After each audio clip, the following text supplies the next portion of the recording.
Ramadan yang football हो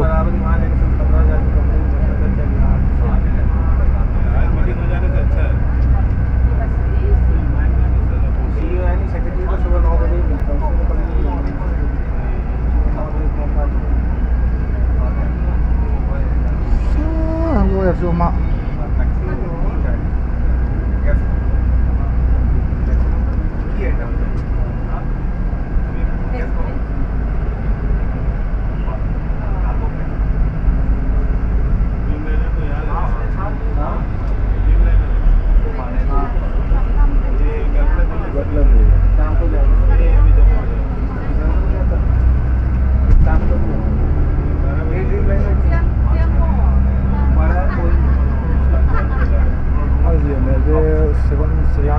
Boeing 777 này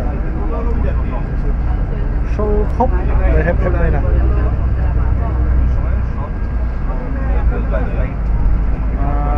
điện tao cái này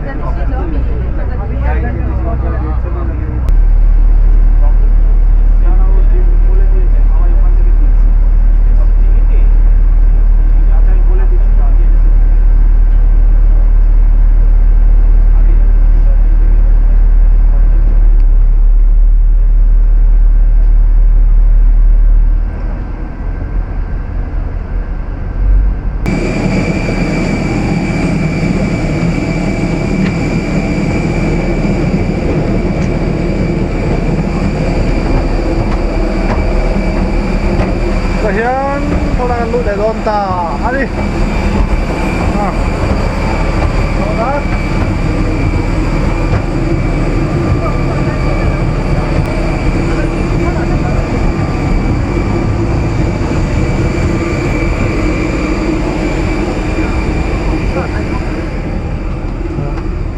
Hey, no.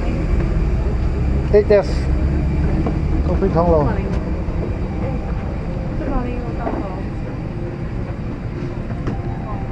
A1 hả?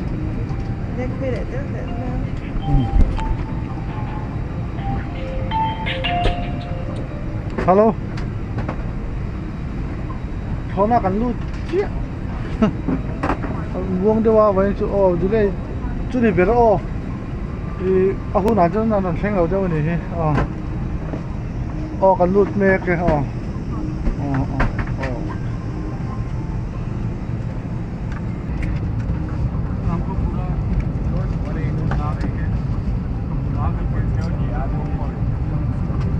खेला हो रियल कश्मीर खेला हो देवियों और सज्जनों, आपसे निवेदन है कि आप अपना सामान रखते हुए मार्ग से निकलकर अपनी जगह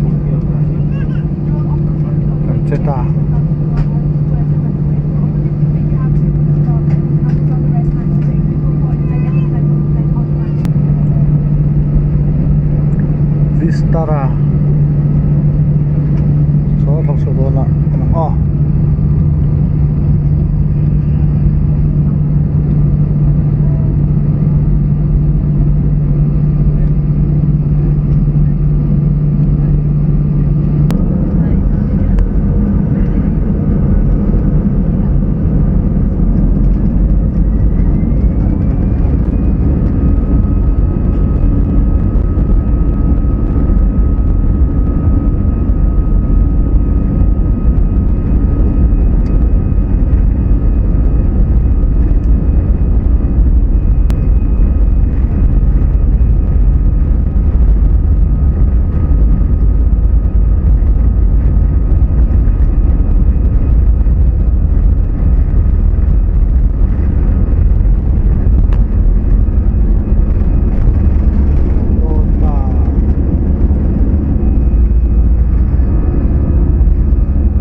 thiêng ta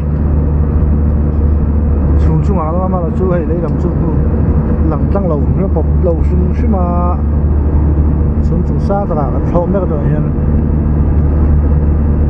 so anh là liên tục đây là và xem từ chú bắt đầu quên này số này thì số quay vụ còn bị ven tổng thì tôi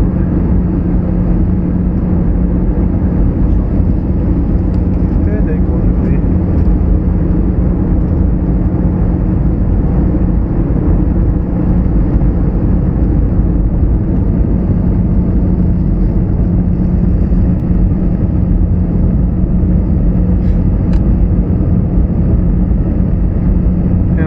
hi còn quý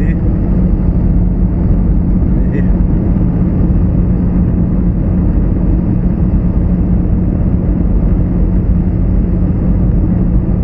số còn quý còn quý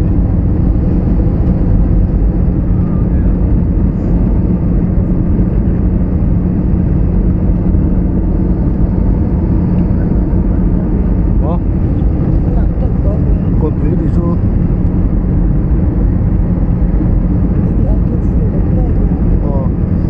ăn hộp thì đâu mới hay không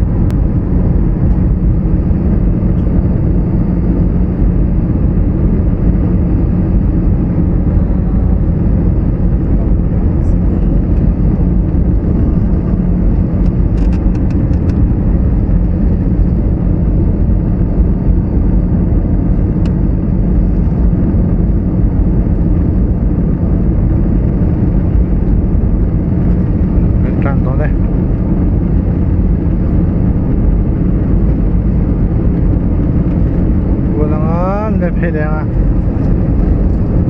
trục toán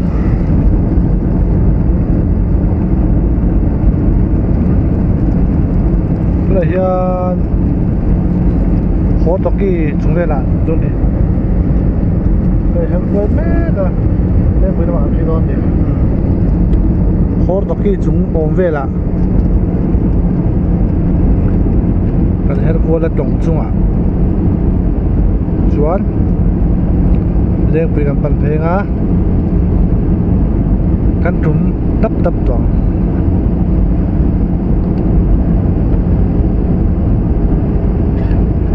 rồi mấy sao hốc mày lấy làm đường tha nên làm phìa lầu lấy khóc mày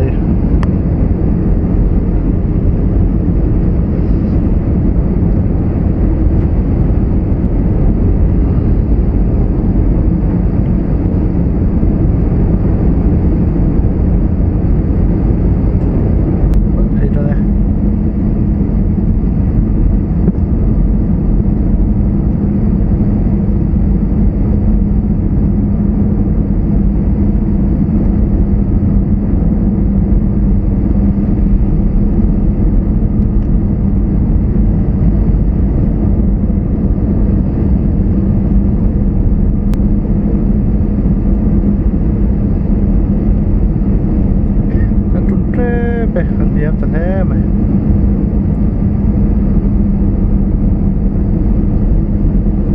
đây gần này tập hốc máy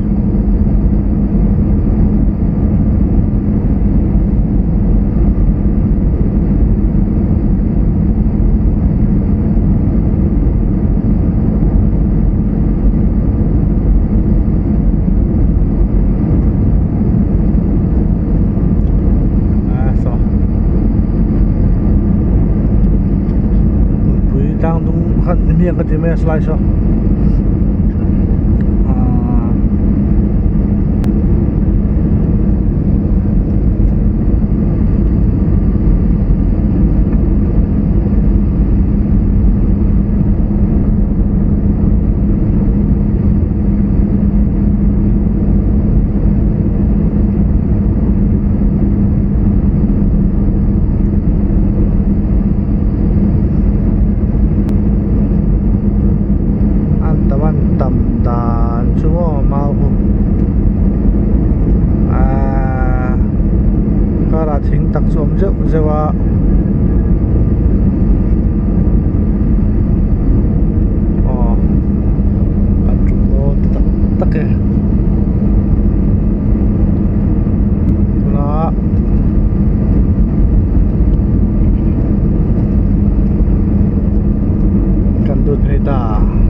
बाहर का तापमान 22 सेल्सियस है। Go Air से यात्रा करने के लिए धन्यवाद। Ladies and gentlemen, welcome to our zone. The outside temperature is 22 degrees Celsius. Thank you for choosing to fly with Go Air.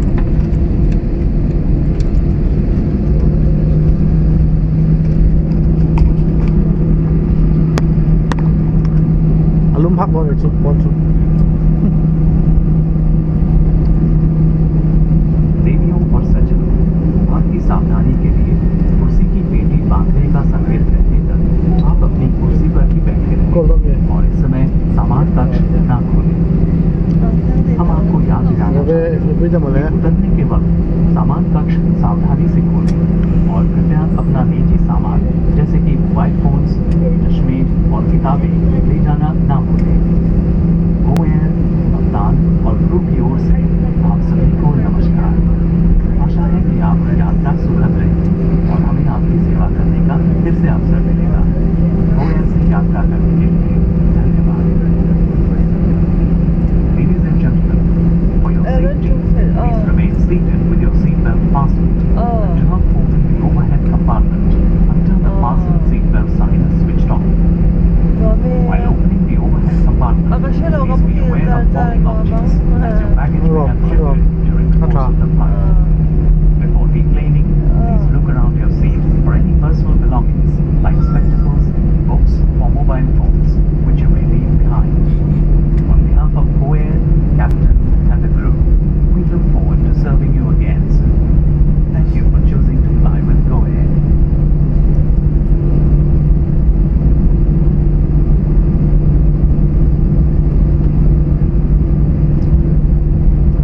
Juga tu ada orang kan, dah sobat itu kan, anda kadang sobat itu ada orang.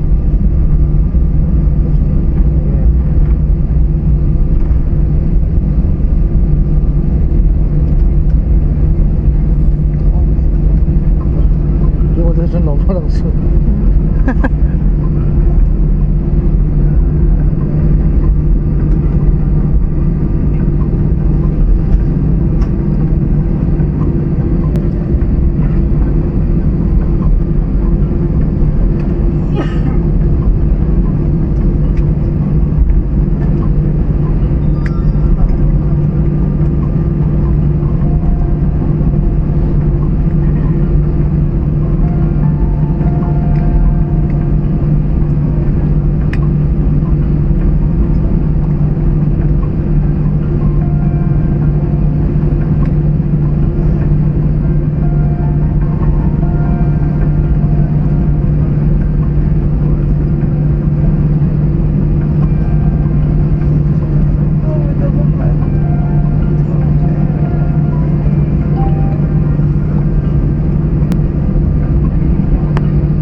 Lengpui Airport.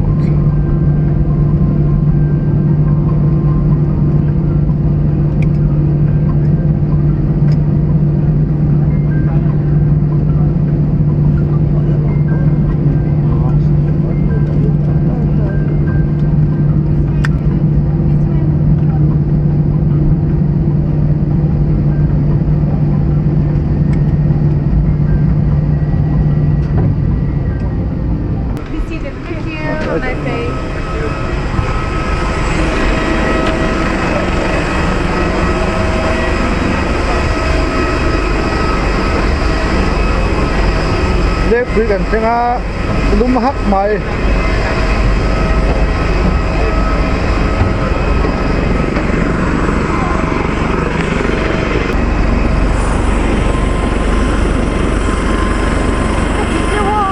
Oh? Ah.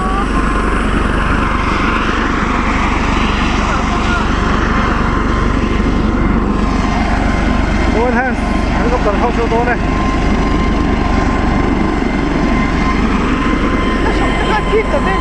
À.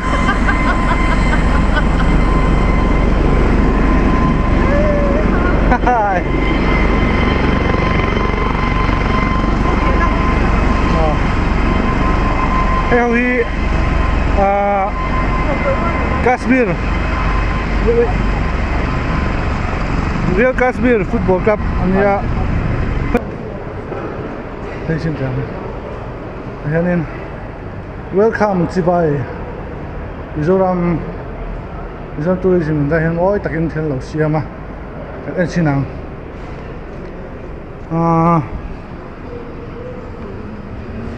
hei thaku pui mual le mani mo okot soro pui hei kot soro pui dia wangchia champai de sikmi ya ai zo tan kem hi sunga pakua kot soro pui le man lo siama ahian react lang location react man district kem something react lang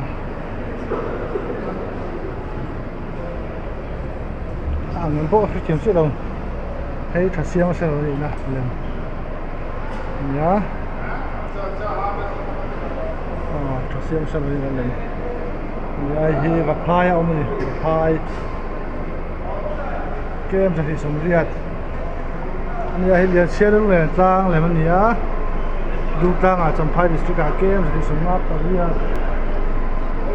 ra đi à liền xe lên trang là mình nhá liền xe lên trang cho nên hi van tông khâu thà thế rồi sẽ xin được cái kem ra van tông khâu thà mình nhá đó là xe tourism department Mizoram ini lah tim bisa terus. Betul nih.